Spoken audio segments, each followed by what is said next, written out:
యాదాద్రి భువనగిరి జిల్లా గుండాల మండలం వెల్మజాల గ్రామంలో గత 10 రోజుల క్రితం ఉపాధి హామీ కూలీకి వెళ్లిన వర్రె ఐలిమల్లు ఎండల తీవ్రత ఉండటంతో అన్నం తినే సమయంలో ఛాతీలో నొప్పి వచ్చి అనారోగ్యానికి గురైన వ్యక్తిని ఇంటికి పంపించారు.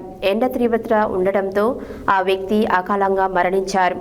తోటి కూలీలు మాతో పనిచేసిన వ్యక్తి మాతో లేకుండా పోయిందని ఆవేదన వ్యక్తం చేస్తూ వారి కుటుంబానికి మేమున్నామంటూ ఆర్థిక సహాయంగా 10,180 రూపాయలు అందించారు.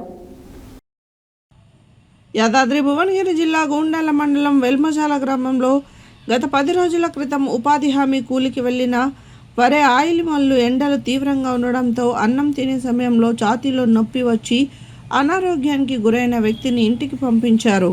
ఎండ తీవ్రత ఉండడంతో ఆ వ్యక్తి అకాలంగా మరణించారు. తోటి కూలీలు మాతో పనిచేసిన వ్యక్తి మాతో లేకుండా పోయిందని ఆవేదన వ్యక్తం చేస్తూ వారి కుటుంబానికి మేమున్నామంటూ ఆర్థిక సహాయంగా 10,180 రూపాయలు అందించారు. శోక సంద్రంలో మునిగిన వారి కుటుంబాన్ని ఓదార్చి మౌనం పాటించారు. ఈ కార్యక్రమంలో కూలీ సంఘం నాయకుడు కొమ్మగల్ల చంద్రయ్య, వికలాంగుల హెల్పింగ్ సొసైటీ ఫౌండేషన్ సింగారం పరమేష్, శ్రమమిత్ర నాయకుడు సహనాయకుడు నీరటి పురుషోత్తం, కోడారి మాధవి, గురుకు సీత, బొడ్డుపల్లి రేణుక, పంజాల రజని, సుజాత, మమత, వినోద, ఎల్లయ్య, బాలనర్సయ్య, సోమయ్య, లింగయ్య, పావని, కావ్యశ్రీ, జ్యోతి, ఉపేంద్ర, మంజుల, లక్ష్మి, మల్లమ్మ, రజని, యాదమ్మ, శ్వేత తదితరులు పాల్గొన్నారు.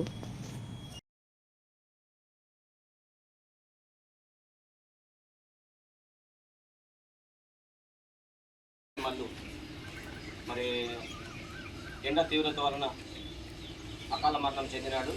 వారి కుటుంబాన్ని ఆర్థికంగా ఆదుకోవడానికి మేము ఉపాధి హామీ కూలీలు అందరం కలిసి మా వంతు ఆర్థికంగా సహాయ సహకారాలు అందించడానికి సిద్ధపడి ఉన్నాం. కాబట్టి అందరం సహకరించి మేము వారి కుటుంబాన్ని ఆదుకోవడానికి ఈ అమౌంట్ని ఇవ్వడం జరుగుతుంది.